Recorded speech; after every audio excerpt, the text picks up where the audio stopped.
Aper, la marque de vêtements qui respecte votre identité. En vente exclusive sur aper-mode.com. Présente Sud Radio, Berkov dans tous ses états. Nous sommes en guerre. Berkov dans tous ses états. Ouais, ça déchire. On écoute tout ça sans jamais s'ennuyer. La meilleure émission, ça fait plaisir. Gilets jaunes, ne baisse pas la garde. Gilets jaunes. Bruxelles, je t'aime. Tu m'avais manqué. Bruxelles, je t'aime. T'es ma préférée. Nous sommes en guerre. La guerre dans tous ses états, la guerre chaude, on en a parlé, on en parle. Russie, Ukraine, Israël, Gaza, et ailleurs. Et puis il y a les autres guerres qui sont peut-être à bas bruit, qui sont ce qu'on appelle des signaux faibles dans le jargon géopolitique, mais aussi dans le jargon médical, et puis dans le jargon social également. Alors, on va parler de ce projet de loi porté par Éric Dupond-Moretti, ministre de la Justice, qui souhaite restaurer la parentalité, c'est-à-dire la responsabilité des parents de mineurs délinquants. Faut-il sanctionner les parents? Vaste sujet, vaste question. On va en parler avec l'ancien juge d'instruction Georges Fenech. De quoi s'agit-il effectivement? Faut-il responsabiliser les parents? Et puis, nous allons parler évidemment, comme d'habitude, de ce qui se passe un peu partout. Par exemple, à Bruxelles, la Belgique, pays démocratique, le plat pays qui était celui de Jacques Brel, où apparemment on ne peut plus parler en toute liberté. En tout cas, quand on se réunit, par exemple, les conservateurs, les Victor Orban ou Zemmour ou Nigel Farage se réunissent à Bruxelles, eh bien le bourgmestre empêche la réunion, en tout cas l'interrompt, avec l'aide de la police. C'est intéressant. Voilà. Non, on n'est plus en Corée du Nord, on n'est plus en URSS, on n'est plus en Russie, non, on est à Bruxelles, Belgique. Et puis on va parler évidemment de ce qui se passe un peu partout. Et autre sujet sociétal extrêmement important, effectivement, le droit à mourir dans la dignité. Ça veut dire quoi aujourd'hui, puisqu'on prépare une aide à mourir, et puis par rapport aux soins palliatifs. Alors, peut-on choisir sa mort? Comment aider effectivement cette fin de vie? Très vaste programme métaphysique, religieux et évidemment social. On est là, c'est Berkov dans tous ses états. Vous avez entendu, l'intelligence artificielle a fait déjà une chanson. Attachez vos ceintures, on est parti. Sud Radio, votre attention est notre plus belle récompense. On a une grande famille sur Sud Radio et je suis très très fier d'en faire partie. Sud Radio, parlons vrai. Aper, la marque de vêtements qui respecte votre identité. En vente exclusive sur aper-mode.com. Présente Ici Sud Radio.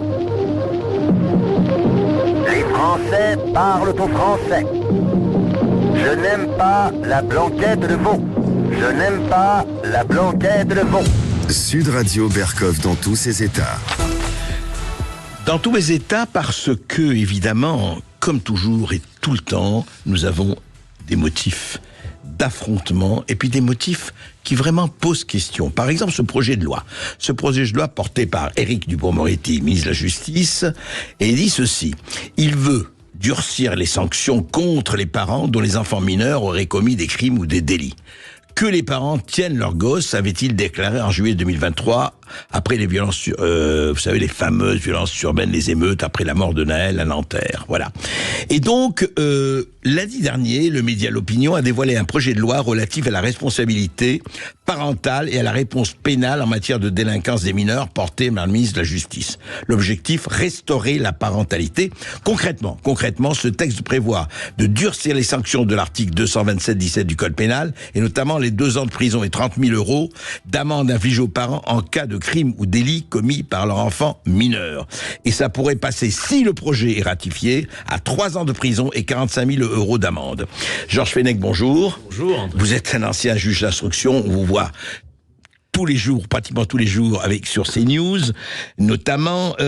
Et puis, je rappelle l'ensauvagement de la France, votre livre, on vous avait reçu pour cela, l'excellent livre, La responsabilité des juges et des politiques aux éditions du Rocher. L'ensauvagement de la France, justement, les mineurs délinquants, c'est bien le sujet. Mais au fond, Georges Fenech, on pourrait dire, après tout, c'est pas mauvais de responsabiliser les parents, c'est peut-être une bonne chose. Que fait Éric Dupond-Moretti en disant, écoutez, les parents mineurs, les enfants mineurs, tenez-les, gardez-les, ou en tout cas gardez-les au sens vrai du terme, vertueux du terme. Après tout, sinon, ça continuera comme ça, non ? Ouais, ce projet de loi, moi je le qualifie de poudre aux yeux, tout simplement. Il ne changera strictement rien à la situation actuelle. Pourquoi ? Qui est gravissime. Oui. Écoutez, réfléchissez une seconde. Vous avez rappelé le texte du Code pénal, c'est l'article 227 et 17 du Code des mineurs, du Code pénal, qui punit déjà, depuis de très nombreuses années, les 2 parents, ans de prison, 30 000 euros d'amende, pardon. Si, du fait de leur carence éducative, leur rejeton commet des infractions. Je vous pose la question, est-ce que vous savez combien de fois, c'est un article qui existe au moins depuis 10 ans, en plus même, combien de fois les juges ont appliqué cet article ? Est-ce qu'on sait ? Est-ce que vous savez ? Jamais. Jamais. Jamais. Ah, il n'a jamais été appliqué. Il doit y avoir une ou deux exceptions. Disons, il n'y a pas les juges ne veulent pas condamner pénalement. Imaginez que vous avez... Allez, je vous mets une robe de juge, André. Vous avez face à vous un mineur qui a commis des infractions et vous avez sa mère qui est derrière et qui ne peut pas assurer l'éducation de son enfant, elle travaille, etc. Vous allez la mettre 2 ans en prison ? Réfléchissez une seconde. Donc voilà un texte qui n'a jamais été appliqué. Et on vient nous faire croire qu'on va aggraver les sanctions, on va les passer de 2 ans à 3 ans. Un texte qui n'a jamais été appliqué, il va être appliqué parce qu'on va augmenter la pénalité encourue. Ça n'est pas crédible et c'est un peu se moquer du monde. Moi, je vous le dis très clairement. Vous dites que c'est de la communication, quoi, pour vous. Mais c'est en fait, si vous voulez, pour bien comprendre la chose, il faut remonter à l'ordonnance de 1945 sur la délinquance des mineurs. Juste à la fin de la guerre, où il y avait des orphelins, leur père était mort à la guerre, etc. On met l'accent, quasiment l'exclusivité de la réponse, sur le primat de l'éducatif, comme on disait. C'est ce qu'on concevait à l'époque.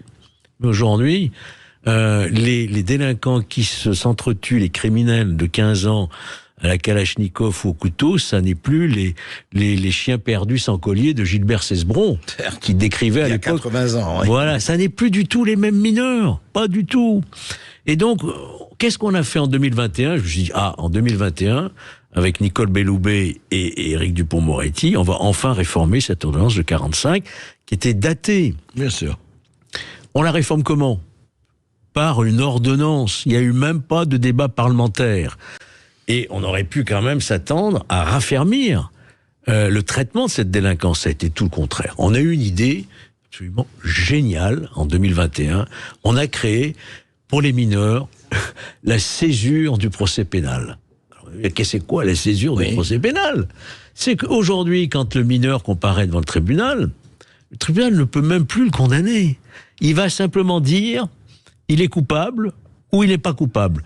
Et s'il dit il est coupable, il est obligé, le tribunal, de renvoyer l'affaire à 9 mois, 1 an, pour savoir éventuellement quelle condamnation il pourrait appliquer. On ne l'applique aucune condamnation quand il est interdit coupable. par la loi. C'est la césure du procès pénal. Comme si déjà les tribunaux pour enfants n'étaient pas débordés, on va créer 2 audiences pour une même affaire. Alors, mettez-vous à la place du jeune mineur de 15 ans qui vient de commettre des trafics de stupéfiants et il s'entend dire... Bon, t'es coupable de trafic de stupéfiants, on te reconvoque dans 1 an pour savoir quelle peine éventuellement on pourrait te prendre. Mais c'est quoi ça ? C'est de l'impunité. Et donc le mineur rentre dans son quartier, voilà. Alors on nous dit, oui, mais maintenant avec le projet de loi d'Éric Dupond-Moretti, il ira passer une nuit dans un établissement de nuit fermé, etc. Mais personne ne peut croire en l'efficacité. Et en plus, ce projet de loi nous dit, mais les parents, ils vont payer 200 € à une association citoyenne. Ouais. Non, il faut arrêter. Alors, ce sont des erreurs historiques qui s'expliquent par une idéologie qui consiste à dire le mineur est irresponsable de ses actes. Ce mineur, il est victime de discrimination sociale, ethnique, etc. En fait, on est toujours dans la culture de l'excuse. Il faut pas condamner les mineurs. Or, aujourd'hui, les mineurs, c'est 20% de la délinquance toute confondue.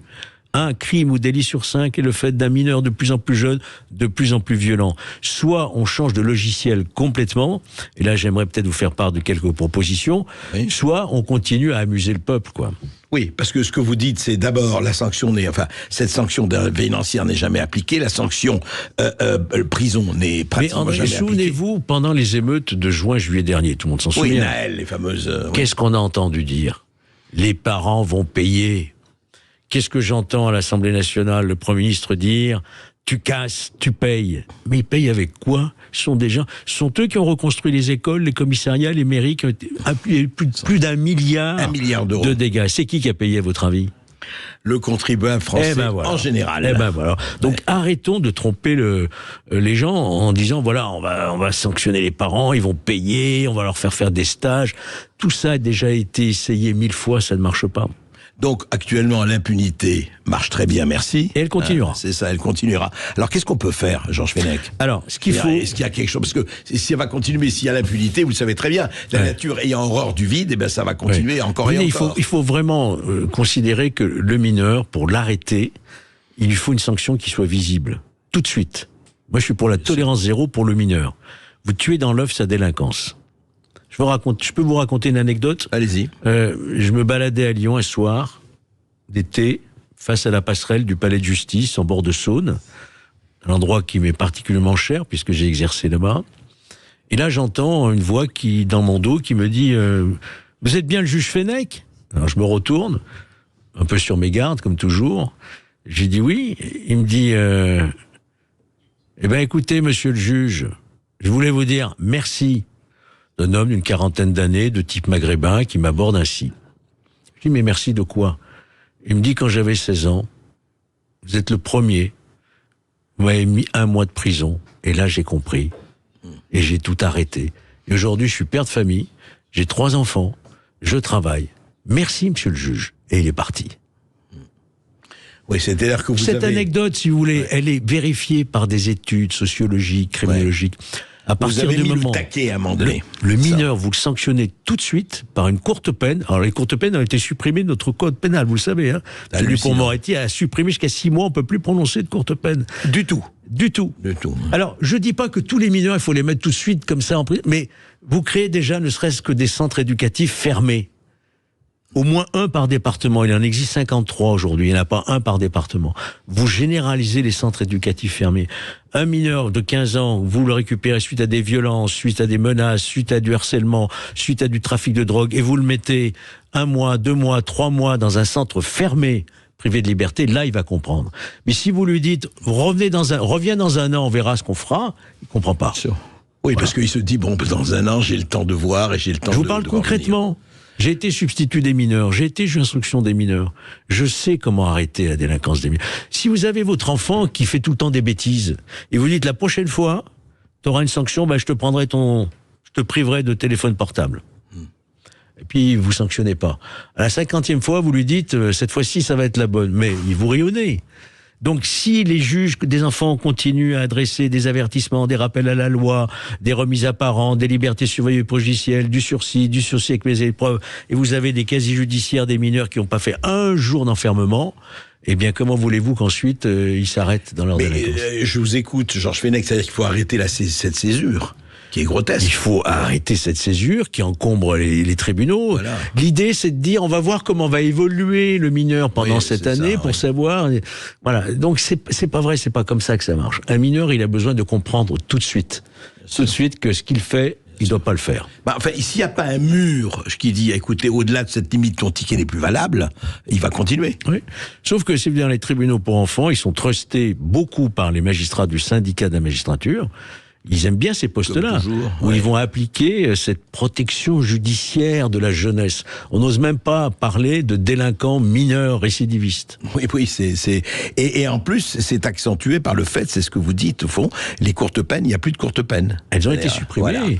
Elles ont été supprimées sous le ministère de monsieur Dupond-Moretti.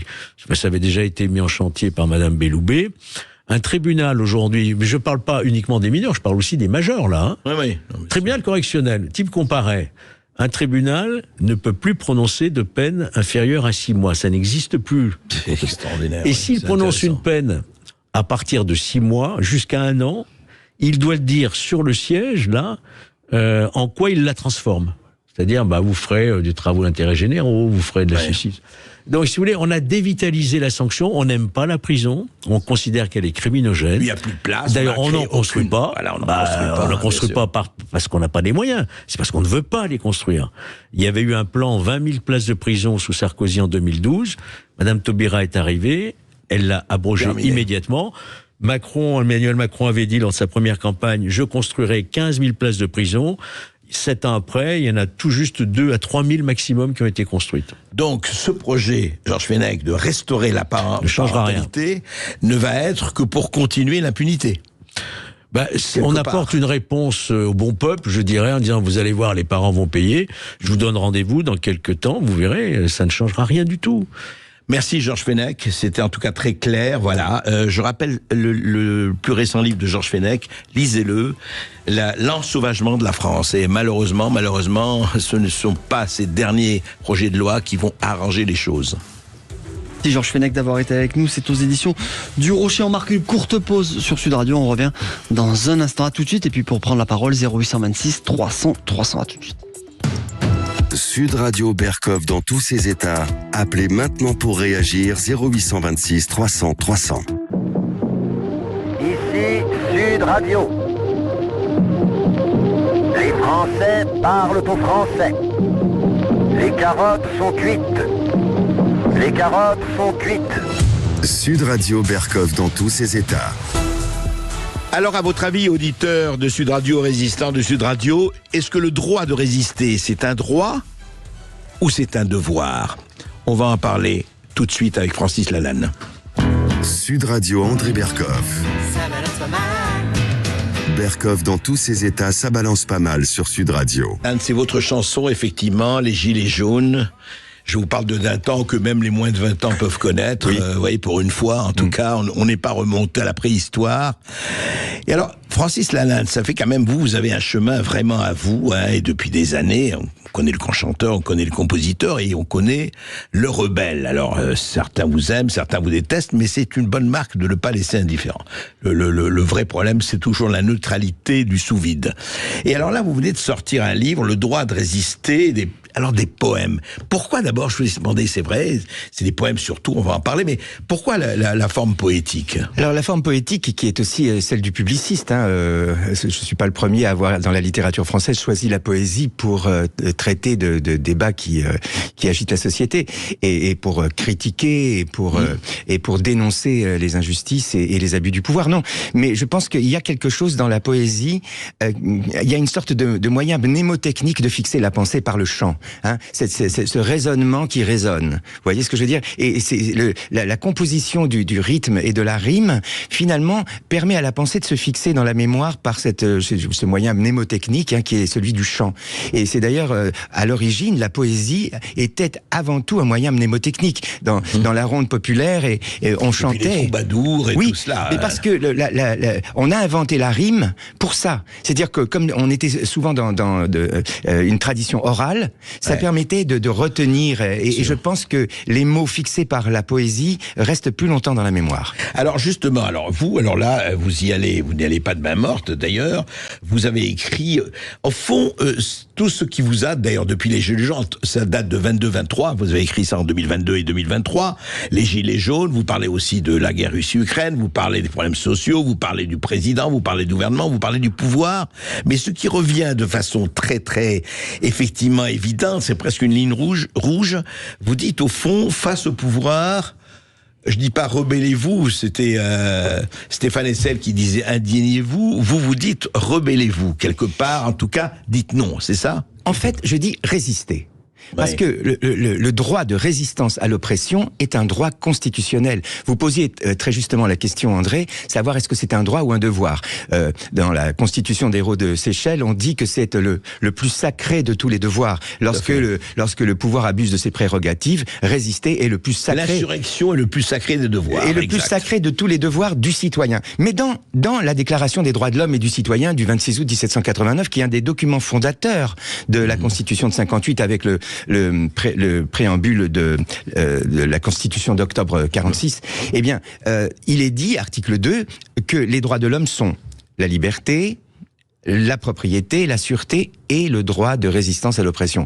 Et ça nous renvoie à l'article 16 de cette même Déclaration des droits de l'homme et du citoyen qui dit que lorsque dans une nation, les droits ne sont plus garantis et les pouvoirs ne sont plus séparés, eh bien on considère à ce moment-là que la nation n'a point de constitution.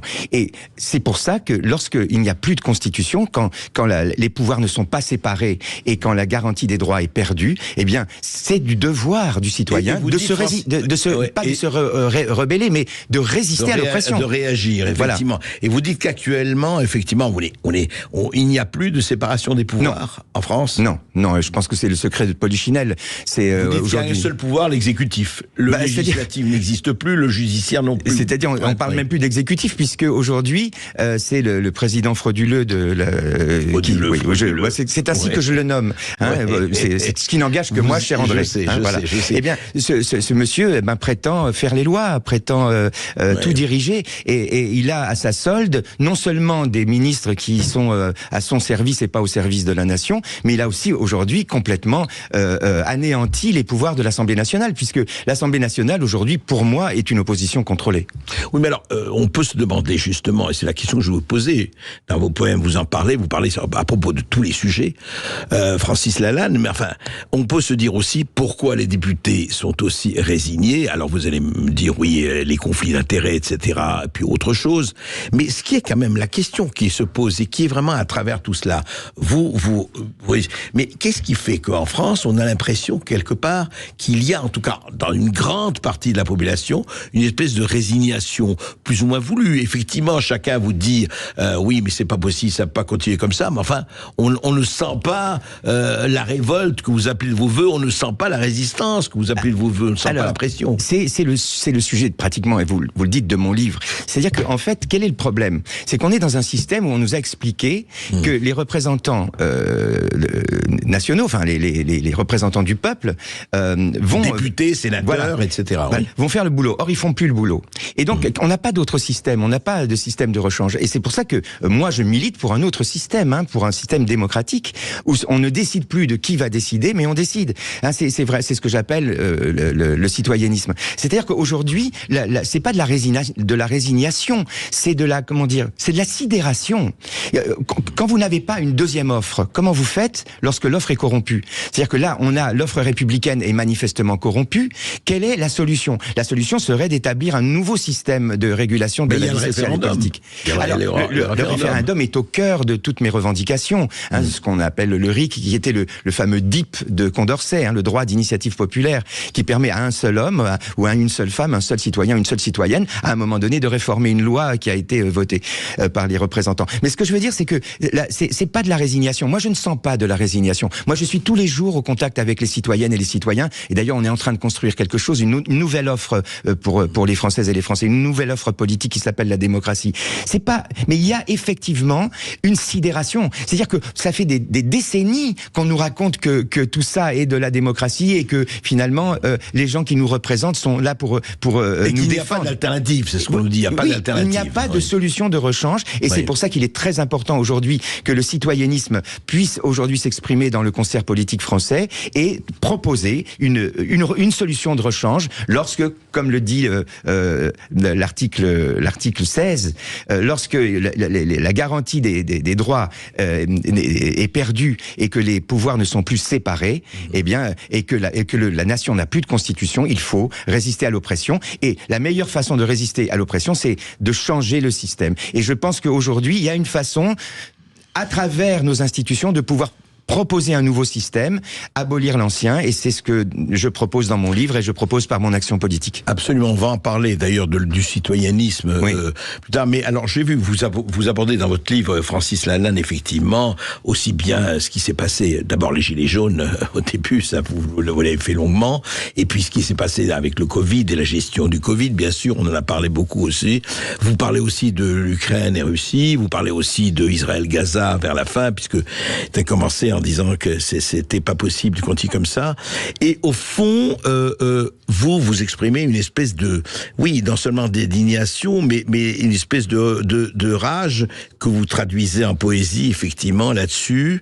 Et ce qui est intéressant, c'est que, au fond, sur tous ces sujets-là, ou presque, il y a une doxa, selon vous. C'est-à-dire, il y a, à travers les médias ou à travers un certain nombre une espèce de pensée unique qui continue un peu d'exercer son pouvoir. Oui, et c'est d'ailleurs ce qui fait sa force.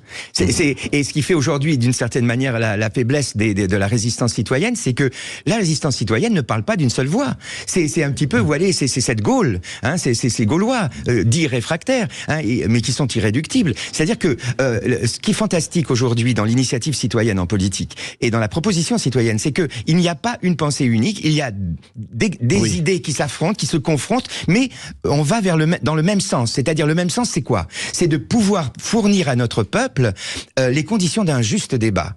C'est-à-dire un débat où tout le monde peut exprimer son avis, puis il y a un vote, et puis on finit par décider. Mais la corruption du système représentatif par les partis politiques, par le système partisan, fait que ce débat n'est pas possible. Donc il faut créer les conditions de ce débat. Alors justement, juste un mot là-dessus, je me demandais, et ça vous concerne aussi. Moi j'étais très frappé aussi dans ce qu'on appelle l'opposition, puis on ne parlons que de l'opposition aujourd'hui. L'imposition. L'imposition. Non, apposition. Ah, l'imposition. Parce que je ne vois pas où le haut existe dans l'attitude des députés à l'Assemblée nationale, en tout cas. Non, mais même au-delà de ça, ce qui est frappant, vous savez, j'ai voulu organiser une émission sur le souverainisme. Oui. On ne parlait que de ça, par exemple, en disant, voilà, une table ronde pendant 1 heure et demie, un certain nombre de gens. Vous savez, je peux vous dire, je ne vais pas nommer, enfin, les principaux. Oui. Pas ça, c'est absolument. Mais pas ça. C'est le tout à l'ego. Je dis bien le tout à l'ego. C'est-à-dire, ah oui, mais moi, je veux pas parler avec machin. Moi, celui-là, je veux pas parler avec tel. C'est hallucinant.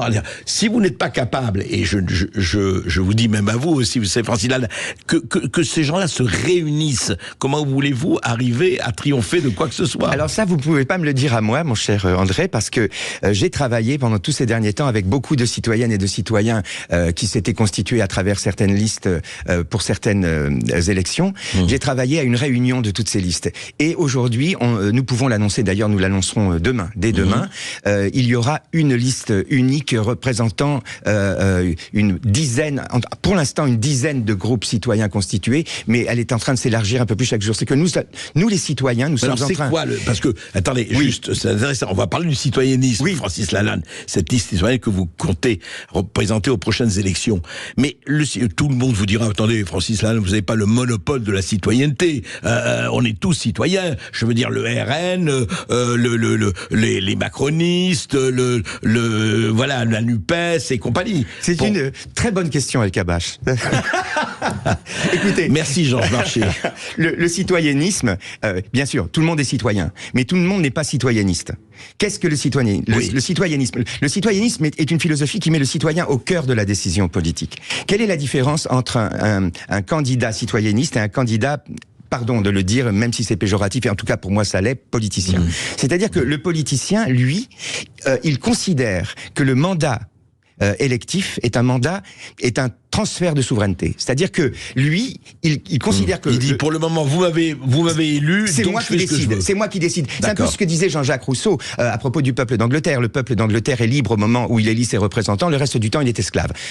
Pour le citoyennisme, le citoyennisme, lui, n'a pas de pouvoir de décision. L'élu citoyenniste n'a pas de pouvoir de décision. Comment il fait? Il fait bien décider. Je vais vous dire, il a un devoir de prospection, d'enquête, d'information. Il a un devoir de conseil éclairé de ses électrices et de ses électeurs, mais il n'a pas de pouvoir de décision. C'est-à-dire que lorsqu'il va voter dans les assemblées, en tant que représentant, il doit être le porteur de la décision collective. Donc il doit faire des votations en permanence. Donc, effectivement, ça renvoie au grand principe fondateur du citoyennisme qui est l'assemblée citoyenne. C'est-à-dire que nous, d'ailleurs, nous sommes en train de travailler à la construction de ces assemblées citoyennes qui vont être des lieux soit informatiques, soit des lieux réels, où tous les citoyens et toutes les citoyennes vont être consultés en permanence par leurs représentants qui auront en tout cas une idée, pour l'instant une idée globale, générale, mais bientôt une idée très précise de la volonté générale. Et lorsqu'ils seront élus, car nous espérons bien qu'un jour des candidats citoyennistes seront élus, eh bien ils seront toujours dépositaires de la volonté collective, ils transmettront la volonté collective, mais ils n'auront aucun pouvoir de décision. Et c'est ça la grande différence entre le citoyenniste et le politicien, le partisan. C'est que le citoyenniste parle vraiment au nom du peuple puisqu'il est porteur de la volonté collective, alors que le représentant politicien, lui, considère qu'à partir du moment où on a voté pour lui, c'est lui le patron. Mais Francis Lalanne, est-ce que ce n'est pas une glorieuse utopie de poète pour une belle utopie? Mais c'est une utopie, attendez, vous voyez, c'est pas ça, c'est très joli sur le papier et même dans la pensée, mais vous avez le temps que vous allez voir, les gens ont d'autres choses à faire que d'être consultés en permanence, hélas.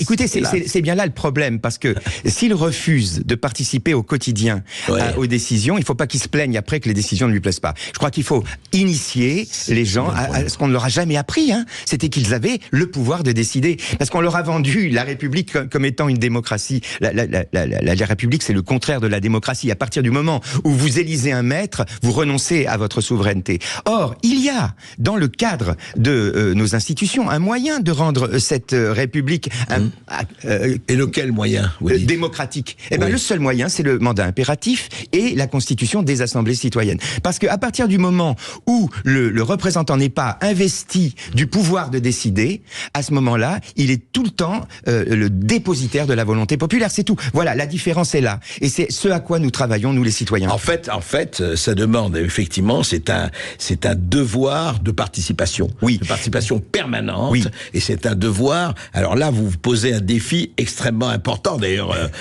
c'est le défi de la démocratie depuis des siècles. Mais oui, et c'est pour ça qu'elle n'existe pas encore. Et c'est pour ça que, est-ce que le citoyen va s'investir ou pas, attise de question. Je suis un homme de foi. Je vous le répondrai en français, that is the question.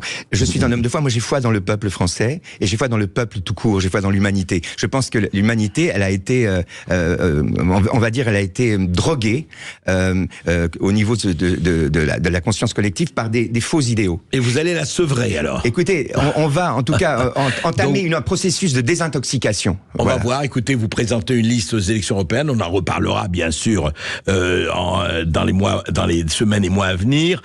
Francis Lalanne, je voudrais qu'on finisse juste sur un petit poème que vous avez écrit, qui est dans votre livre, encore une fois, il y a de très très jolies choses d'ailleurs dans votre livre, sur la Cour des comptes. Ah oui. Oui, la fameuse Cour des comptes, on va finir là-dessus parce que c'est très beau. Alors ça s'appelle la Cour des cons. Des cons. Des cons, oui. Voilà, et c'est dédié à mon ami Jean-Marie Bigard. La Cour des comptes, je l'ai lu dans le journal, demande aux éleveurs, sans tambour ni trompette, de diviser par 2 le cheptel national pour réduire le nombre des vaches qui pètent. Arguant là d'un péril au stade terminal, la Cour des comptes veut, pour sauver la planète, diminuer l'effet de ce désordre anal en ruinant l'éleveur pour faire place nette. La Cour des comptes, donc, prend les gens pour des cons. Le but étant bien sûr pour la WEF et sa secte de remplacer la viande ici par le chicon et là, il le faut bien, par la purée d'insectes. Un peuple carencé et déprotéiné est toujours, on le sait, plus simple à gouverner. Voilà, et on espère, et vous espérez, que le peuple français n'est pas encore trop carencé et trop déprotéiné. C'est bien le problème. J'en suis convaincu. Merci Francis Lalanne. Merci André Berkoff. Merci Francis Lalanne d'avoir été avec nous. On rappelle votre livre, Le droit de résister. On marque une courte pause sur Sud Radio et on revient dans un instant pour les perles, les huées et les bravos avec André Berkoff. À tout de suite. Sud Radio. Parlons vrai. Parlons vrai. Sud Radio. Parlons vrai. Sud Radio. Parlons vrai.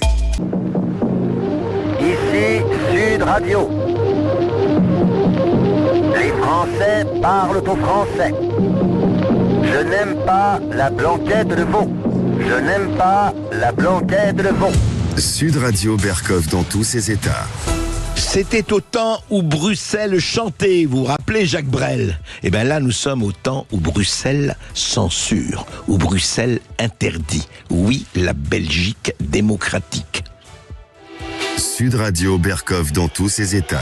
Angèle, vous voyez, c'est vrai, Bruxelles je t'aime, à la place de Broucker, hein, la Grand Place, etc. On adore. Et la bière, la mort subite, effectivement, et puis les frites, et les moules, et puis les frites. Hein. On va pas recommencer à faire du Jacques Brel, mais là, il y a quand même un vrai problème hein, en ce moment, il faut le dire, à Bruxelles. Hier, eh bien, il y avait une conférence de la National Conservatism Conference, donc les conservateurs, dans une salle de la commune bruxelloise de Saint-Josse. Bien, était représenté notamment le Britannique Nigel Farage, vous savez, un théoricien du Brexit, il y avait Éric Zemmour, bien sûr, de Reconquête, et il y avait le Premier ministre hongrois, Viktor Orban. Eh bien, au milieu de la conférence, avait commencé le matin, et au milieu de la conférence, monsieur Emir Kir, le bourgmestre de Saint-Josse, on dit pas maire en Belgique, on dit le bourgmestre, a annoncé avoir pris un intérêt d'interdiction pour garantir la sécurité publique. C'était une conférence, c'était pas une manifestation. Les gens étaient dans un endroit absolument fermé dans une salle. Eh bien, monsieur Emir Kir a pris l'arrêté du bourgmestre pour interdire l'événement National Conservatism Conférence pour garantir la sécurité publique. À Etterbeek, à Bruxelles-Ville et à Saint-Josse, l'extrême droite n'est pas la bienvenue. Et alors là, il y a eu effectivement des réactions, y compris en Belgique. Le Premier ministre belge était vent debout. Et puis ici, y compris des gens qui n'ont vraiment pas d'atome crochu, ni avec le Rassemblement national et encore moins avec l'extrême droite, ont dit, mais attendez, il se passe quoi là ? En fonction de quoi, monsieur Emir Kir, dont on dit par ailleurs qu'il est très proche des loups gris turcs, il faut le savoir, monsieur Emir Kir interdit. C'est-à-dire qu'en pleine Europe, au cœur de l'Europe, où nous flattons d'être, voilà, une des dernières démocraties, nous sommes là, voilà, face à l'océan d'États autocrates ou autoritaires ou carrément dictatoriaux, eh bien, un maire se permet, lui, d'interdire et de faire, attention, appel à la police pour interdire une manifestation, une conférence. Je dis bien pas une manifestation, pardon, une conférence d'un certain nombre de leaders politiques. Mais c'est quoi ça ? Mais ça veut dire quoi ça ? Alors Zemmour a réagi, Éric Zemmour, écoutez, un petit moment, écoutez. Normalement, en Europe, nous avons inventé la liberté d'expression, quelle que soit cette expression. Et c'est bien pour ça qu'on appelle ça la liberté d'expression. Sinon, si on est là à juger qui a le droit de parler, qui n'a plus le droit de parler, ça s'appelle une dictature. Oui, alors, vous savez, c'était au milieu de la foule, les policiers qui empêchaient les gens de rentrer. Et moi, vraiment, et ce serait passé la même chose si on interdisait demain une réunion de la NUPES ou de Mélenchon, ou de qui que ce soit. Mais qu'est-ce que ça veut dire ? Ça veut dire que si vous n'êtes pas d'accord avec la doxa, avec la bien-pensance, ou etc., majoritaire quelle qu'elle soit, eh bien, écoutez, non, vous n'avez pas le droit de parler parce que vous êtes dans l'erreur. Et on connaît le processus totalitaire. Vous êtes dans l'erreur, donc vous êtes du mauvais côté de la barricade, donc vous êtes un mauvais citoyen, donc vous êtes quelque part un factieux. Donc il faut, au nom de la démocratie, bien sûr, au nom du bien, puisque je suis le camp du bien et que je sais mieux que vous ce qui est bon pour vous, eh bien, il faut vous empêcher de parler. Nous sommes quand même, est-ce que nous en sommes là ? Et bien sûr, je ne compare pas la Bruxelles, la Belgique et la Corée du Nord. Je ne compare pas les policiers qui viennent effectivement vous mettre en prison. Je ne compare pas avec l'Iran, où les femmes sont traitées comme elles sont traitées. Et puis, enfin, un certain nombre de pays. Mais quand même, il y a là quelque chose qui appartient à la dérive. Et une dérive extrêmement dangereuse. Sud Radio Berkov dans tous ses états. Amateur de la radio, il fait vibrer les auditeurs, c'est beau. Avec son style unique, jamais banal, il donne la parole, il ose, il étale les potes. Berkov dans tous ses états, ouais ça déchire. On écoute tout ça sans jamais s'ennuyer. La meilleure émission, ça fait plaisir. André Berkov, t'es un vrai guerrier. Attendez. Ne croyez pas que je fais du culte de la personnalité. Je vous assure, vous me connaissez assez pour ça. Mais on a fait une expérience avec Thibaut Sadler, notre réalisateur, avec Esteban, avec Manu. On a fait une expérience d'intelligence artificielle. Et là, c'est absolument fabuleux. C'est-à-dire que Thibaut Sadler a dit 7 phrases. A dit, voilà, faites-nous une chanson sur Berkoff dans tous ses états, la meilleure émission. Eh bien, 20 secondes après, écoutez-moi bien, 20 secondes après, vous aviez ce que vous allez écouter encore, on vous a donné un extrait parce que ça durait beaucoup plus longtemps. 20 secondes après, l'intelligence artificielle, c'est-à-dire que si demain, vous faites, pour votre famille, pour votre fils, pour votre anniversaire, vous appelez, vous dites voilà, et on veut faire une chanson là-dessus, 20 secondes après, vous avez la chanson. Mais vous savez ce que ça signifie, c'est incroyable. Alors je ne dis pas que c'est Gainsbourg, que c'est Brassens ou tout ça, mais ça vaut très largement les chansons qu'on entend à la radio de façon ou en streaming de façon régulière. Ça veut dire quoi cette histoire? Ça veut dire que demain, et on ne le souhaite pas mais il faut le savoir, des compositeurs, des scénaristes, des chanteurs, d'ailleurs ça a joué à Hollywood et ça a bardé Hollywood pour ça, des créateurs bien vont être mis au chômage. Comment ça va se passer? Si vous avez aujourd'hui quelqu'un qui est prêt de faire une chanson, un poème, un roman, et j'ai un ami qui m'a dit, moi j'ai demandé à ChatGPT de faire la suite du Comte de Monte Cristo, ils l'ont fait. Problème. Et voilà. En attendant, on va vous redonner du Berkoff dans tous ses états, uniquement par narcissisme, évidemment. Jamais banal. Il donne la parole, il aussi. Et on ajoute qu'on peut choisir le style de musique, du rock, du rap, du funk, tout ce que vous voulez. Grâce à l'intelligence artificielle, ça fait peur et c'est à la fois fascinant. On va se marquer une courte pause sur Sud Radio. On revient après les infos de 13h pour un sujet qui concerne tous les Français et toutes les familles, c'est la fin de vie. On en parle avec le professeur Emmanuel Hirsch qui est avec nous. À tout de suite. La meilleure émission, ça fait plaisir. Sud Radio Berkoff dans tous ses états, midi 14h. André Berkoff. Avec Aper, la marque de vêtements qui respecte votre identité, en vente exclusive sur aper-mode.com. Aper, la marque de vêtements qui respecte votre identité, en vente exclusive sur aper-mode.com. Présente Sud Radio Berkoff dans tous ses états. Le face-à-face. 13h04 sur Sud Radio, nous sommes ensemble jusqu'à 14h. Aujourd'hui, André Berkoff, pour le face-à-face, vous recevez le professeur Emmanuel Hirsch, professeur d'éthique médicale et auteur de ce livre « Soigné par la mort, est-il encore un soin ?» C'est aux éditions du CERF. Bonjour professeur. Et c'est vrai que c'est un sujet évidemment qui concerne tout le monde. N'oubliez jamais, moi c'est un proverbe que me disait mon grand-père, mais ce n'est pas de lui. Il disait, n'oubliez jamais que la vie est une maladie mortelle sexuellement transmissible. Et surtout, Malraux, l'homme est le seul animal qui sait qu'il doit mourir.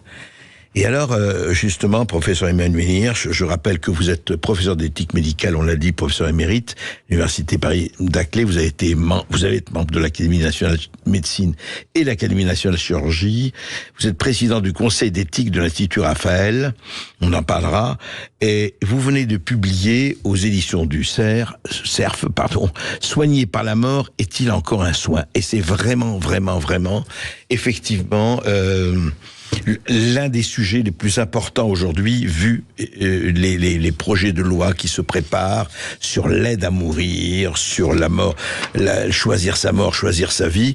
Et je voudrais aussi signaler un très bon fascicule paru à l'excellente Fondapol, Fondation pour l'innovation politique, Suicide assisté, euthanasie, le choix de la rupture et l'illusion d'un progrès, de Yves-Marie Doublé, qui vient de paraître également. Je vous renvoie aussi à cela et évidemment au livre d'Emmanuel Hirsch. Alors Emmanuel Hirsch, il faut juste rappeler de ce projet de loi. Ce projet de loi aide à mourir, soins palliatifs, droits des patients. Il vient d'être présenté mercredi dernier en Conseil des ministres. Les députés entameront l'examen du texte dans l'hémicycle fin mai, donc c'est pas très loin. Alors voilà, on va en parler avec vous. Donc il contient Si le texte est adopté, c'est une première en France. Il faut rappeler, certains patients pourront demander à un médecin, un infirmier ou une personne volontaire qu'il désigne d'être aidé à se susciter. Même si le texte n'évoque qu'une aide à mourir, il s'agit bien d'assister la personne pour se donner à mort ou d'accomplir le geste fatal. Alors, évidemment, il y a des conditions extrêmement strictes. Nous allons en parler, bien sûr, des étapes, déroulement du geste. Et puis, on parle effectivement des soins palliatifs, puisque jusqu'à présent, est-ce qu'il s'agit d'opposer, Étienne Hirsch, soins palliatifs et aide à mourir? Parce que certains vous disent, mais attendez, l'un n'est pas antinomique de l'autre. Les soins palliatifs, bien sûr, c'est très important. Mais si quelqu'un veut décider de mettre fin à ses jours en toute lucidité parce qu'il souffre trop ou pour d'autres raisons, est-ce qu'il ne devrait pas être libre de le faire? D'abord, merci de l'invitation, surtout sur un sujet aussi délicat. Et là, il n'y a pas de professeur, il n'y a pas de membre de société savante. Il y a un individu, le citoyen. Emmanuel Hirsch, qui est aussi démuni, aussi vulnérable, mais qui se pose des questions comme tout citoyen. Et l'évolution importante, elle intervient maintenant avec la loi qui a été présentée en Conseil des ministres le 10 avril. Le Conseil d'État s'est prononcé le 4 avril en faveur de l'évolution de la loi, en insistant sur la nécessité de clarifier les mots. Puisque effectivement, cette loi est relative à l'accompagnement du malade et de la fin de vie. Et en fin de compte, dans le titre, on ne parle pas d'euthanasie ou de suicide assisté. L'évolution importante étant, et on en parlera, que l'acte létal peut être porté aujourd'hui par un tiers, et c'est une évolution qui n'était jamais envisagée depuis la première loi française, qui est la loi du 9 juin 1999, précisément sur les soins palliatifs. On en est à notre 5e législation. C'est la première loi. La première loi, c'était en 99. Ensuite, il y a eu la loi, vous savez, droit des malades, la loi Kouchner, où on abordait cette question. Ensuite, il y a eu la fameuse loi Leonetti du 22 avril 2005, droit des malades et fin de vie. La loi qui est importante, pour moi, c'est la loi de référence, puisque Jean Leonetti est contre la mort intentionnelle, c'est-à-dire on ne donnera pas, quand on est médecin intentionnellement, la mort à une personne, mais abréger la souffrance est d'une telle importance que même si ça abrège l'existence, c'est concevable, mais c'était pas l'intention. Puis la dernière loi, celle qu'on est en train de revisiter ou de réviser, oui. C'est la loi de février 2016, qui parlait de la sédation profonde et continue jusqu'au décès, c'est-à-dire on endort la personne qui ne se réveillera pas, avec l'intention malgré tout qu'elle ne se réveille pas. Maintenant, pour répondre à votre question, historiquement, il y a une distinction effectivement entre le mouvement des soins palliatifs qui apparaît en France dans les années 80, selon le modèle anglo-saxon, et puis la position de l'Association pour le droit de mourir dans la dignité, qui apparaît dans les années fin des années 70, avec des personnalités comme le sénateur Henri Caillavet, qui revendique une autonomie décisionnelle, la maîtrise de la vie, notamment dans le contexte à l'époque de la réanimation. Et il s'indignait sur les conditions de ce qu'on appelait à l'époque l'acharnement thérapeutique ou l'obstination déraisonnable. Donc ça, les références, si on veut, tout se joue dès les années 80, avec une option, les soins palliatifs. Nous accompagnons en relation avec la personne sa vie jusqu'à son terme, mais nous anticipons pas sa mort, nous abrégeons pas son existence.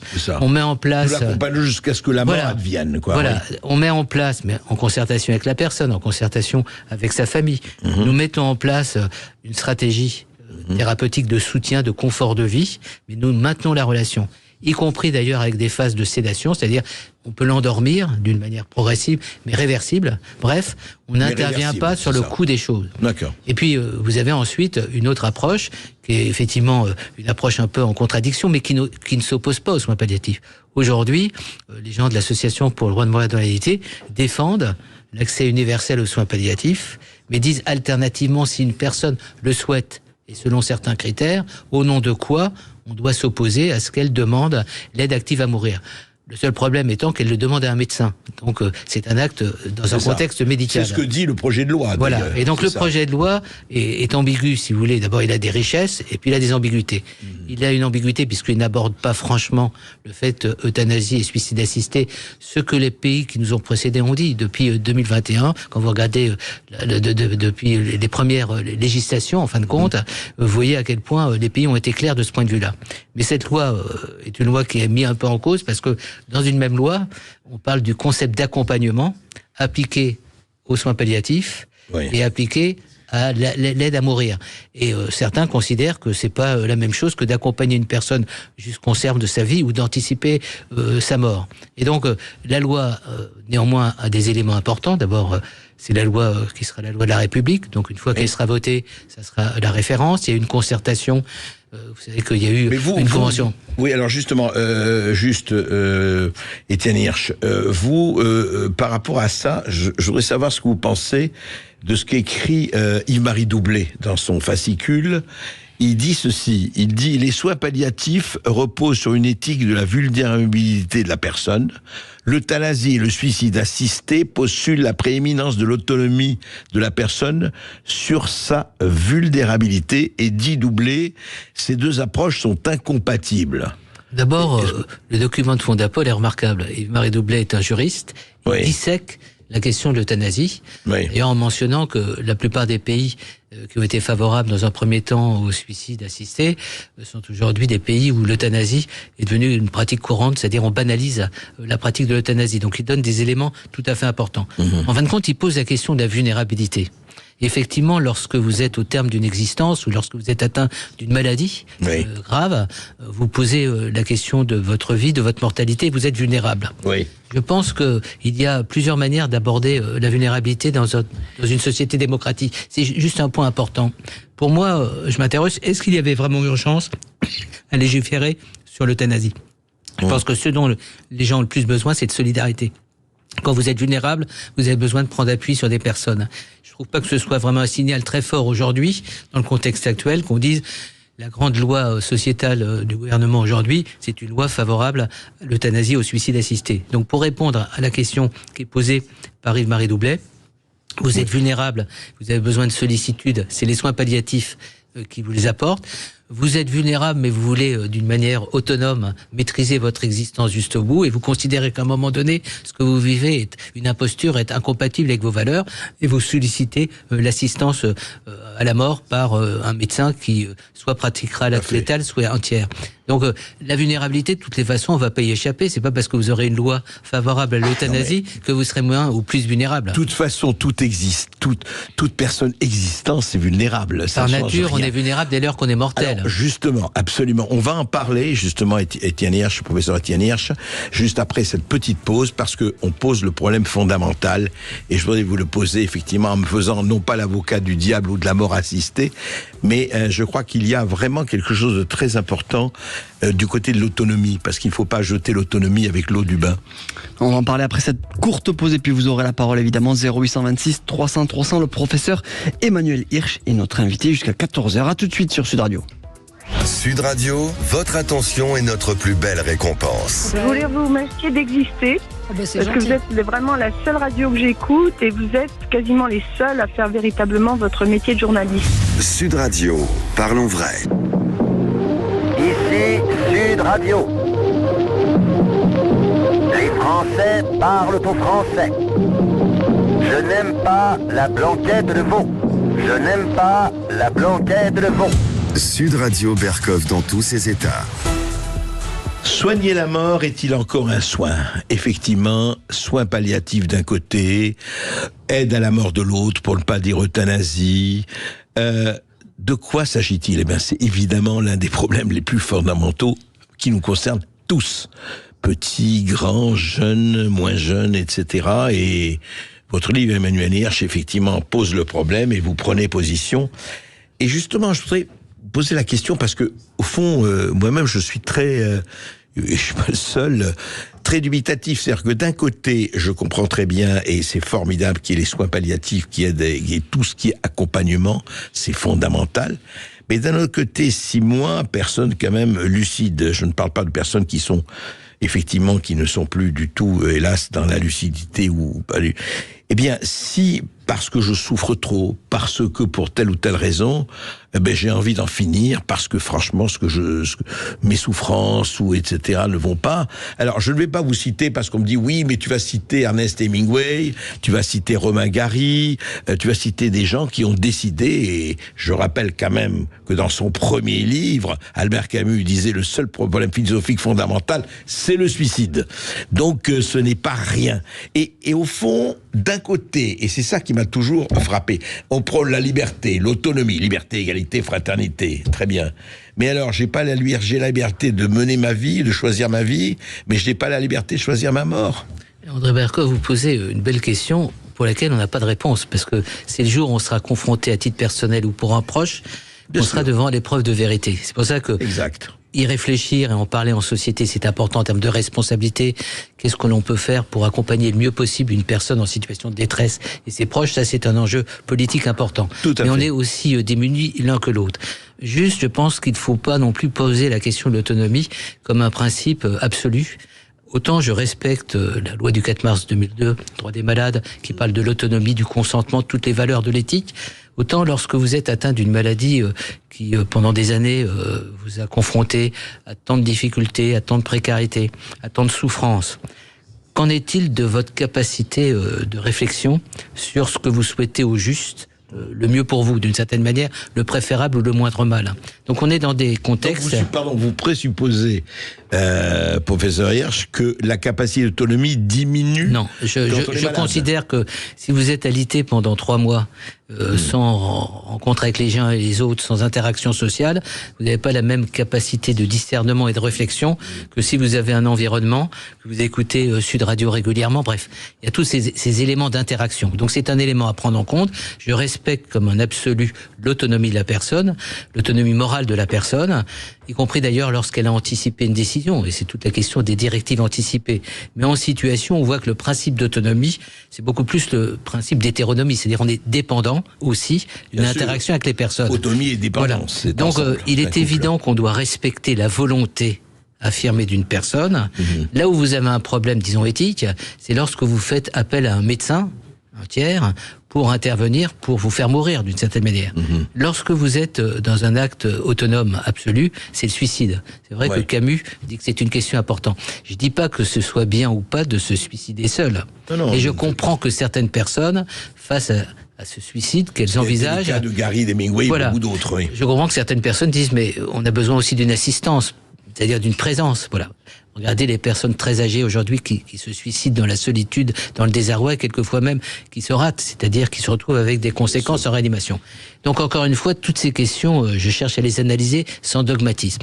Maintenant, sur le point de la distinction qui est faite entre suicide et euthanasie, le Comité consultatif national d'éthique a rendu un avis très intéressant en septembre 2022, l'avis 139, où il dit lorsqu'on se suicide, c'est un acte plus autonome que lorsque l'on est euthanasié, puisque c'est un tiers qui intervient. C'est des distinctions qui sont à prendre en considération. Et pour revenir à la première question que vous avez posée... Pourquoi? C'est très important. Vous dites que ça change. Mais attendez, si je suis autonome et que je demande simplement, parce que je ne suis pas sûr, justement, de savoir me suicider, et je demande l'aide d'un médecin, en quoi c'est différent? Je suis pas pour être dans le côté sophistiqué des termes. Non, mais c'est vrai que lorsque vous pratiquez vous-même l'acte, c'est ce qu'on fait par exemple, regardez dans un pays comme la Suisse, la personne, à un moment donné, c'est elle qui lance... Qui prend le cocktail lithique, par exemple. Voilà. Donc, c'est un acte autonome. Il a été préparé. Il a été préparé, mais le dernier acte, si on veut, la dernière décision, la dernière volonté, c'est la personne elle-même qui en décide. On dit que pour l'euthanasie, il y a une mécanique qui se met en place et la personne qui injectera le produit létal sera professionnel de santé ou dans le projet de loi, ça peut être même un tiers qui n'est pas un professionnel de santé, ce qui pose bien des questions. Ce que j'aimerais pas, c'est rentrer dans la minutie, si vous voulez, de ces explicitations. Parce que lorsqu'on est confronté à une détresse humaine, qui n'est pas que physique, qui est existentielle, vous n'avez plus de goût à l'existence, vous êtes seul. C'est ça les réalités à partir desquelles il faut partir. Ils sont des réalités, pour moi, d'abord politiques, beaucoup plus que médicales. Mais pour la sollicitation du médecin, et c'est toute la complexité du projet de loi, quel va être le critère qui déterminera le médecin à considérer que la demande est recevable ou pas. Et donc, vous avez le président de la République, et ça a été transposé dans la loi, qui dit il y a un critère d'âge, avoir plus de 18 ans, être en capacité de discernement, être atteint d'une maladie qui est incurable, avec la question du pronostic qui pose aussi des problèmes, parce que vous pouvez très bien avoir une maladie incurable et avoir un pronostic vital qui est plus à long terme qu'à moyen terme. Donc il y aura tous ces débats qui sont très sophistiqués. Mais pour revenir vraiment au fond de votre question, c'est la question de la liberté de disposer finalement de son corps. quand c'est quelque chose d'individuel, c'est quelque chose de spécifique, d'exceptionnel, est-ce qu'une loi pourra définir des critères ? La loi, par nature, est normative. Est-ce qu'elle pourra définir des critères ? Mais ce qui m'interroge, moi, d'un point de vue éthique, dans mes pratiques actuelles, je vais beaucoup dans les EHPAD et beaucoup dans les cliniques qui accueillent des personnes atteintes de maladies mentales. Depuis qu'il y a ce débat sur la possibilité d'une loi qui serait favorable à la dépénalisation de l'euthanasie ou du suicide assisté, des personnes qui n'y auraient pas pensé commencent à se dire mais ça va être possible, c'est dans la loi, donc c'est quelque chose que je pourrais m'autoriser. Et oui, vous évoquiez tout à l'heure les soins palliatifs. Vous avez une personnalité emblématique dans les soins palliatifs, c'est Claire Fourcade, qui est la présidente de la Société française d'accompagnement et de soins palliatifs. Elle disait jusqu'à présent, la loi m'interdisait. Et c'était pour moi important de savoir que je ne peux pas donner légalement suite à une demande. J'ai un interdit et j'ai une retenue vis-à-vis de la personne, et la personne sait qu'il y a un interdit. Et le jour, effectivement, où on transgresse cet interdit, je dis c'est quelque chose d'envisageable probablement au cas par cas.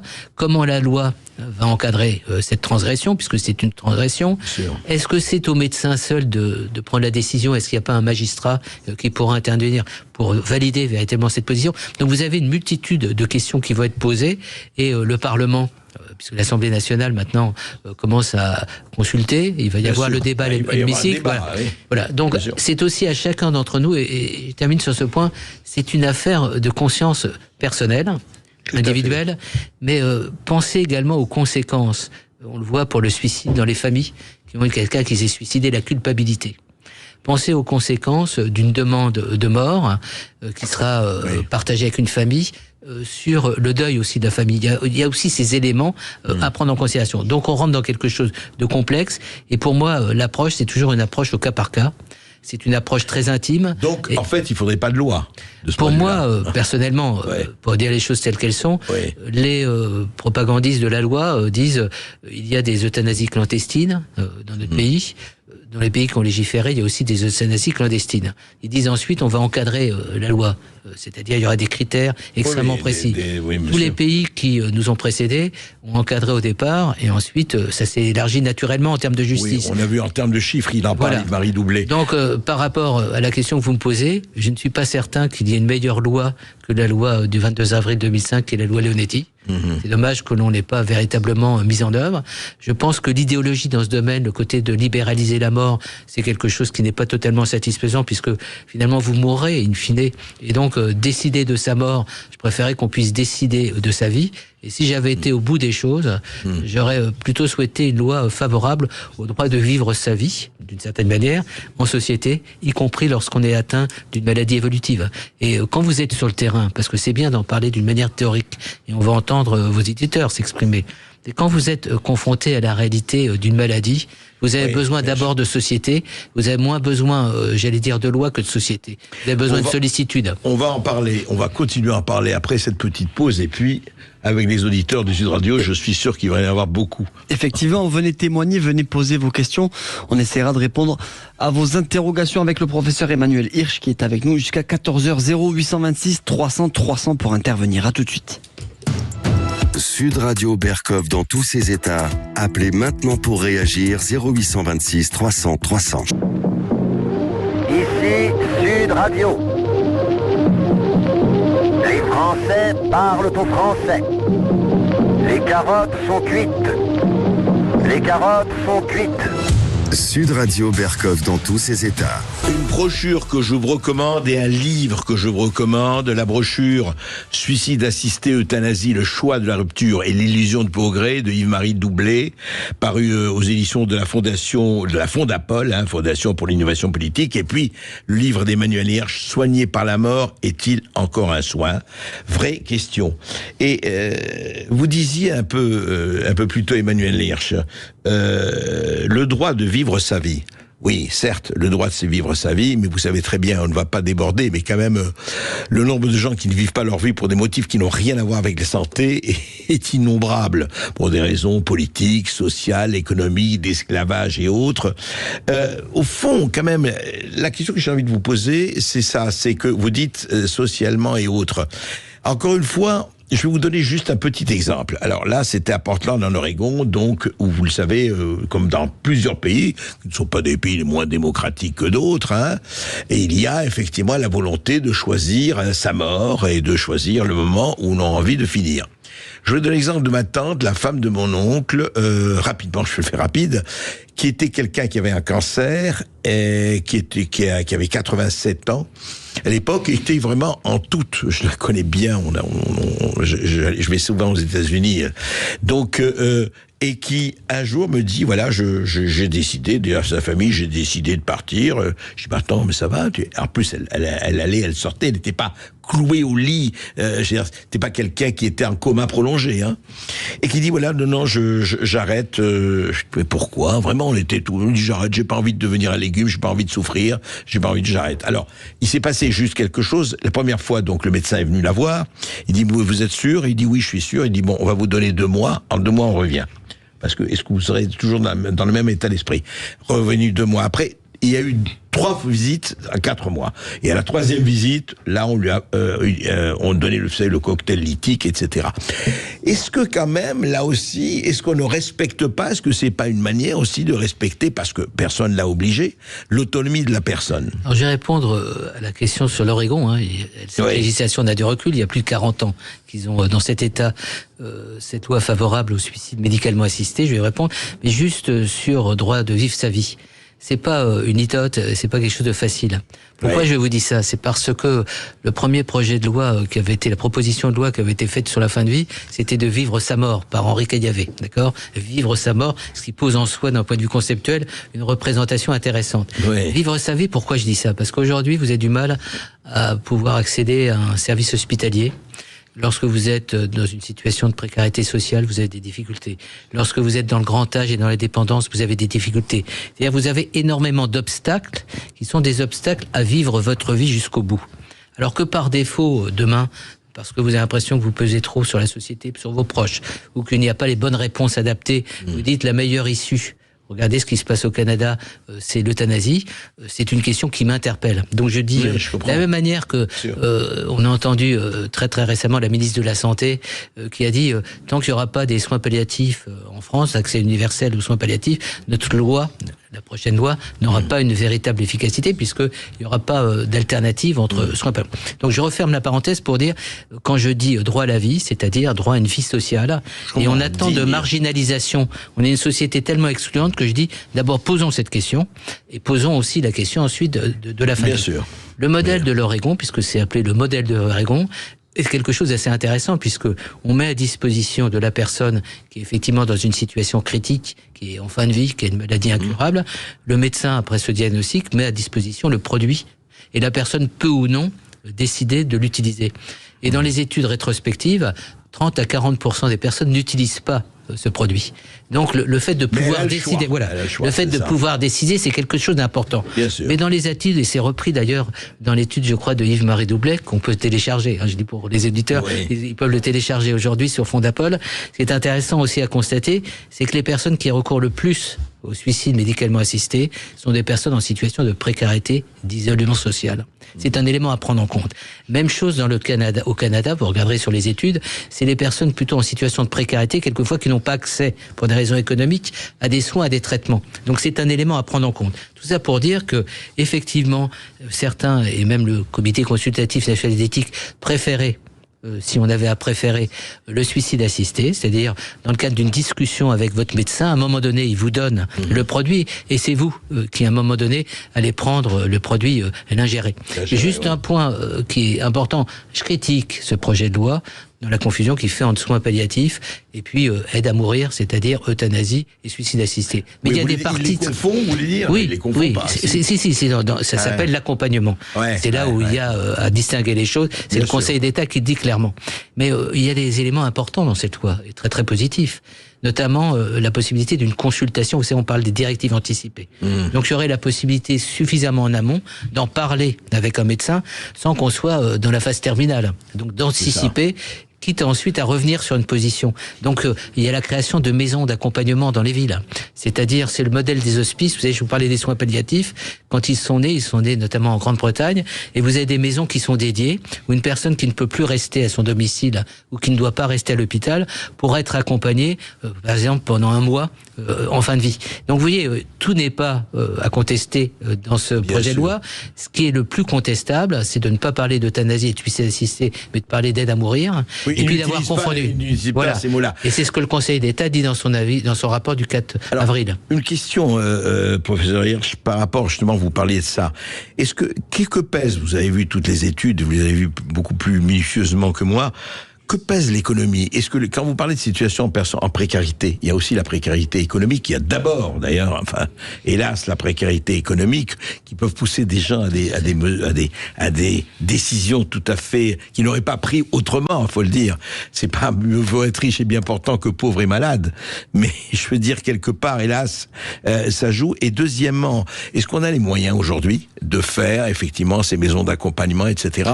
Quand on voit ce qui se passe dans les hôpitaux, quand on voit ce qui se passe dans les urgences, quand on voit, je parle même pas de la dette, etc. Je veux pas être politique, mais est-ce qu'on a les moyens de faire ces maisons? Alors, 2 points. D'abord, le gouvernement s'est engagé sur les 10 ans qui viennent à financer le développement des soins palliatifs en y mettant de l'argent. C'est pas une question de moyens, c'est aussi une question de possibilité de personnel, de compétences. Et vous pouvez toujours mettre de l'argent aujourd'hui. Il y a des unités de soins palliatifs qui ont été fermées par manque de collaborateurs. Et c'est pas une loi comme celle qu'on nous propose qui va inciter des professionnels des soins palliatifs à continuer. Ça, c'est le premier point. Ces maisons de vie, économiquement, seront moins coûteuses, me semble-t-il, en termes d'accueil des personnes, que le domicile ou l'hôpital. Donc, en termes d'économie, en tous les cas, c'est un engagement qui a été pris officiellement et qui, à mon avis, peut être assez facilement tenu. Sur le deuxième point, qui était votre premier point et qui est vraiment très important, j'aime pas les effets de manche et les facilités. J'insiste vos auditeurs et vos auditrices à regarder ce qui se passe au Canada. Vous avez aujourd'hui des personnes qui sont en situation de précarité économique, qui ne peuvent pas se payer. Nous, on a la chance d'avoir une solidarité à travers la sécurité sociale. Et donc, les médecins leur disent, est-ce que vous préférez pas l'euthanasie? Il y a déjà des études qui ont été menées. Oui, mais vous regarderez, c'est pas la discussion, ça a été même abordé au Parlement, notamment au Canada. Et la vraie question, c'est les personnes qui ont le sentiment de peser sur la société, ou les personnes qui ont l'impression que le poids économique auquel ils vont être soumis va faire qu'ils ne pourront plus céder à leurs enfants, transmettre à leurs enfants leur patrimoine. Donc c'est des dilemmes, quand on sort des généralités auxquelles chacun peut être confronté. C'est vrai, il y a aussi des familles qui se comportent pas très bien. Vous avez tout à fait raison.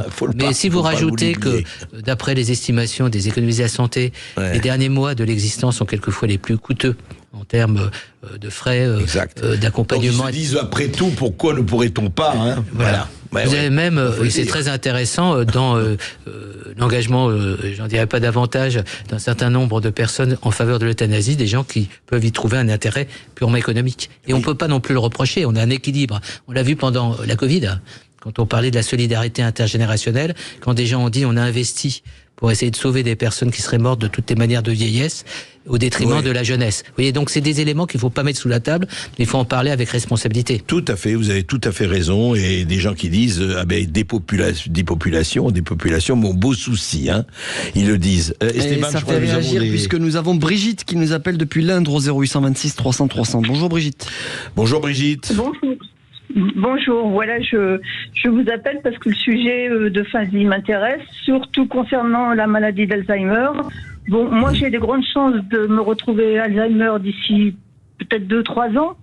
Je me vois mal vivre une fin de vie dans des institutions qui d'abord sont très chères, et je ne veux pas être cette espèce de personne qui n'a pas qui n'est plus un être vivant en fait, enfin qui est un être vivant mais qui n'a plus de décision à prendre, d'autonomie, et je ne me vois pas faire ça. Alors je me demande si là actuellement je suis pas encore saine d'esprit, est-ce que je peux m'engager à avoir cette fin de vie que je désire au moment où je le désire.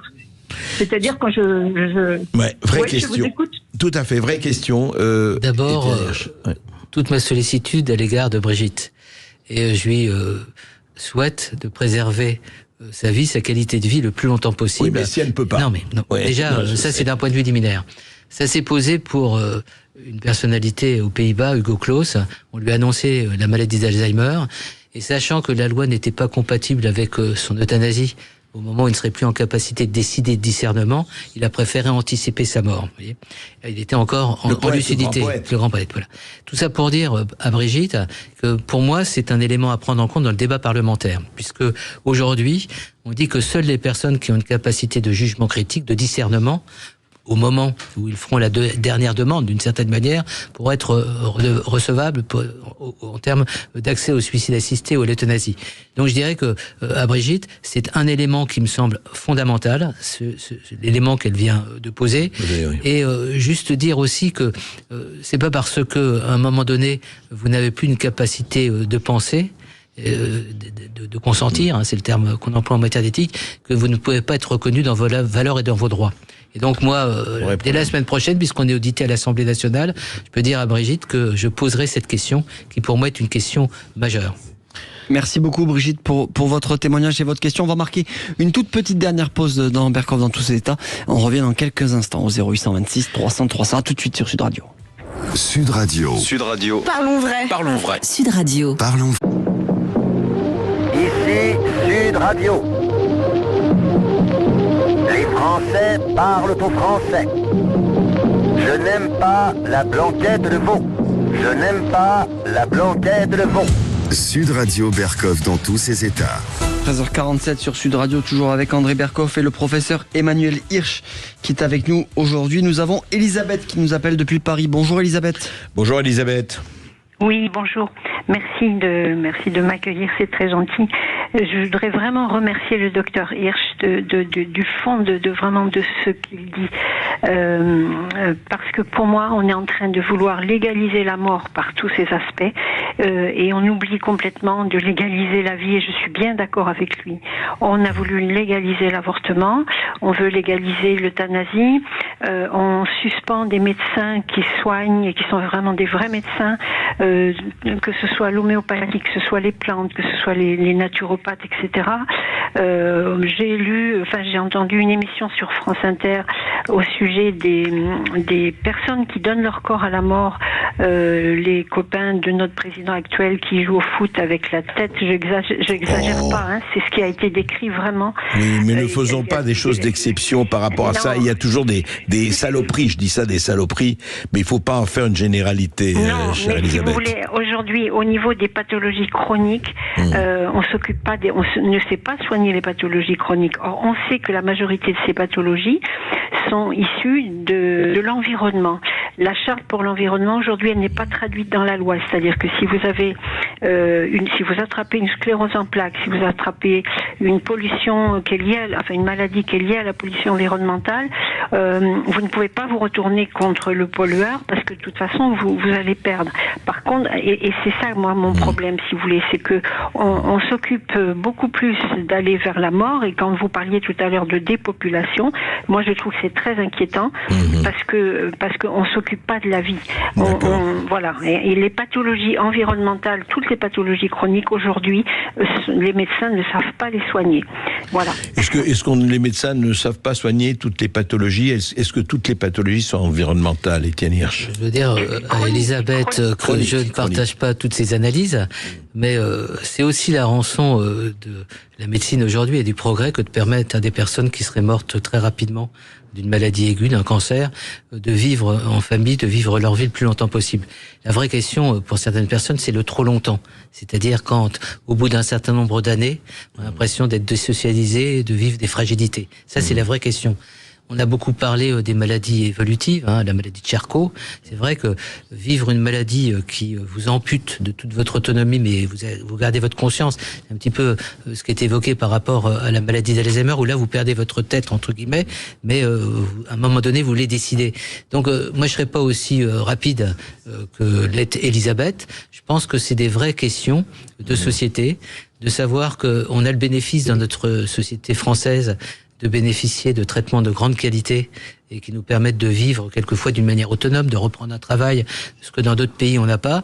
La vraie question, c'est comment accompagner ces personnes, et je pense tout particulièrement aux personnes dans le grand âge. Oui. Vous savez, les petits frères des pauvres nous ont rappelé il y a quelques semaines qu'il y a à peu près 580 000 personnes âgées en France qui ne sont pas dans des EHPAD mais chez elles, qui vivent seules sans rencontrer qui que ce soit aujourd'hui. Et quand je parle de droit à la vie, je ne parle pas de droit à la vie d'un point de vue idéologique. Je dis à une vie en société. Non, une vie en société. Une vie en société reconnue. Oui, mais oui, mais là vous touchez d'autres problèmes. Vous savez très bien, en Afrique, les vieux on les garde chez soi. En France et ailleurs, les vieux on les marginalise et on les élimine. Enfin, je caricature, mais à peine. Et c'est ça le problème. Non, mais c'est pour ça que je dis que derrière le mot vie, je parle pas de la vie en soi. Non, mais de la vie sociale. En société, en relation, et en ayant l'impression qu'on est encore reconnu comme une personne. Nous avons Lydie qui nous appelle depuis Tarbes. Bonjour Lydie. Oui, bonjour Lydie. Oui, bonjour. Merci pour ce débat.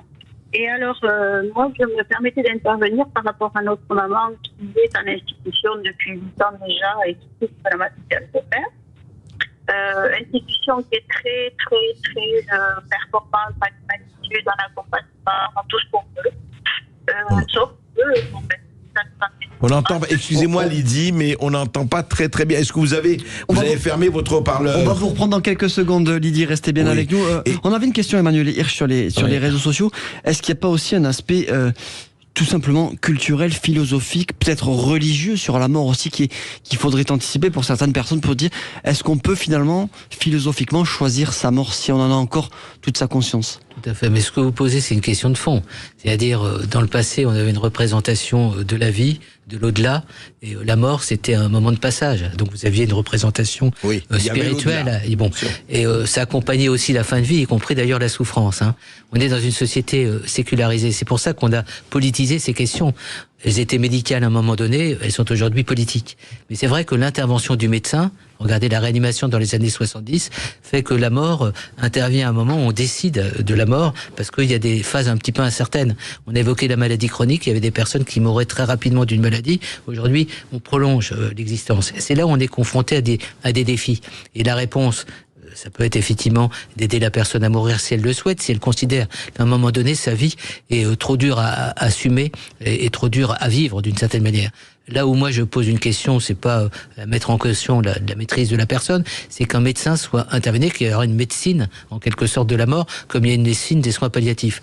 Et je considère qu'effectivement ça pose une question déontologique, que de savoir si le médecin peut être à la fois celui qui aide à vivre jusqu'au terme de l'existence et celui qui fera mourir. Oui. Une fois que j'ai dit ça, je pense que dans une approche au cas par cas, ce qui se passe jusqu'à présent, et pour la maladie de Charcot, le fait que je suis depuis des années, j'ai été président pendant 4 ans de l'association nationale l'ARSLA, qui s'occupe précisément de ces personnes malades. En général, la décision, elle se prend au moment où il y a une complication. Est-ce qu'on va mettre une gastrostomie, une trachéotomie à la personne? Donc la décision, elle se prend en amont. Et regardez, en réanimation, vous avez ce qu'on appelle les limitations et arrêts thérapeutiques. On arrête parce que ça serait vain de continuer. Et on ne parle pas de loi, j'allais dire, sur l'euthanasie ou le suicide assisté. C'est traité dans la loi Leonetti. Donc voilà, pour moi, est-ce qu'on avait besoin de cette loi? C'est une question qu'on peut se poser. On l'aura. Mais comment on l'accompagnera? Mais en fait, il y a autre chose. Je crois que vous avez tout à fait raison de poser le problème comme ça. Après, il y a 2 choses très différentes, en fait, et c'est ça. Il y a les accidents. C'est-à-dire qu'il y a l'accident, ce que parlent les jeunes qui se suicident. Après, là, on parle pas de maladie, il n'y a pas de désocialisation, etc. Il y a pour des raisons de harcèlement, etc., etc. Et ça existe, et ce n'est pas un petit cas, des jeunes qui se suicident, et c'est un scandale absolu. Pourquoi un jeune se suiciderait, en tout cas, sans être malade, enfin. Et puis, il y a tout le problème mental et compagnie. Ça, c'est une chose, et ça, malheureusement, personne ne peut le traiter, et ce n'est pas une loi qui le traitera, c'est les aléas et terriblement de la vie, qui est un métier à grand risque. Mais deuxièmement, et surtout, et on arrive vraiment au nœud du problème, c'est qu'au fond, qu'est-ce qu'on met en avant? Et on revient à l'histoire de l'autonomie ou pas. Et ce que je veux dire par là, c'est que, au fond, et si on veut sans être radical, est-ce que, à partir du moment où je n'ai pas perdu mes esprits, bien sûr, où je ne suis pas dépendant, parce que c'est très important, autonomie et dépendance, est-ce que j'ai le droit, moi, être humain, même peut-être en toute irrationalité, enfin j'exagère, mais je veux dire en tout cas en toute liberté, de dire écoutez, moi j'estime que ma vie a eu ceci, cela, pour des raisons X et Y très différentes, je n'ai plus envie de continuer. Alors juste, vous posez, Berkoff, deux questions de fond. Ouais. Vous me réinviterez pour la deuxième, déjà pour la première partie. On a une politique de prévention du suicide. Ça vous a pas échappé. Oui. Et donc, on a à peu près 12 000 suicides par an. Est-ce que ça va être favorable à cette prévention du suicide quand le psychiatre, et on manque de psychiatres en France, va être confronté à ces situations où les gens diront c'est dans la loi? C'est la question, à mon avis, que l'on peut poser. Maintenant, on pourra revenir sur ce sujet une autre fois. Maintenant, sur la question que vous posez, c'est une question fondamentale et très individuelle. La loi, c'est le général. Et vous savez que dans l'approche aujourd'hui du législateur, on parle de situation exceptionnelle. Chaque vie est exceptionnelle, chaque fin de vie est exceptionnelle. Comment le législateur encadrera cet aspect-là? Vous l'avez dit, il y a des personnes qui ont une volonté farouche, d'ailleurs, y compris d'ailleurs dans des tentatives itératives de suicide. Elles veulent mourir. La vraie question, c'est est-ce que c'est à la société d'apporter, j'allais dire, la garantie que ce sera mené à son terme? Est-ce que c'est au médecin d'intervenir? Une fois que je vous ai dit ça, je vous ai pas dit du fond de ce qui se passe en général dans une relation de qualité avec un médecin. Quand vous avez votre cancérologue qui a lutté avec vous pendant des années et des années, j'allais dire vie à vie auprès de vous, pour tout faire pour vous sauver. Qu'à un moment donné, la guérison n'est plus au rendez-vous. La plupart des professionnels savent de quelle manière accompagner la personne sans que ce soit dans la loi. Et c'est pas une hypocrisie, c'est un engagement soignant. Et donc, ne pas aller trop loin, c'est ce qu'on appelait ne pas avoir besoin de la loi dans ce cas-là. Je pense. Alors, les gens diront, mais de conscience à conscience. Les gens diront, dans une démocratie, il faut qu'il y ait un principe de justice. Mais vous voyez, maintenant qu'on est confronté au fait d'avoir à définir ce que va être le cadre de la loi, on va remettre en cause quelquefois une relation très singulière entre un grand médecin pour moi, et j'en connais. Un grand médecin, c'est la personne qui sait à quel moment, en concertation avec la personne, on ne va pas aller trop loin. Voilà. Une fois que j'ai dit ça, ça paraît être un euphémisme, mais je pense que c'est un élément à prendre en compte dans le débat. Merci Étienne Hirsch. En tout cas, on reparlera de ça avec vous parce que il y a beaucoup de choses à dire. En tout cas, vous voyez que vraiment, ne jamais aller vers les généralités, ne jamais croire que tout peut être réglé par la loi ou tout peut être réglé par tel ou tel médecin. C'est pas ça, c'est aussi la liberté de conscience et la conscience de la liberté. Merci beaucoup, professeur Emmanuel Hirsch, d'avoir été avec nous. On rappelle votre livre Soigné par la mort. Est-il encore en soins? C'est aux éditions du Cerf. Tout de suite, c'est Brigitte Lahaye sur Sud Radio. À demain. Sud Radio Berkoff dans tous ses états, midi 14h. André Berkoff. Avec Aper, la marque de vêtements qui respecte votre identité, en vente exclusive sur aper-mode.com.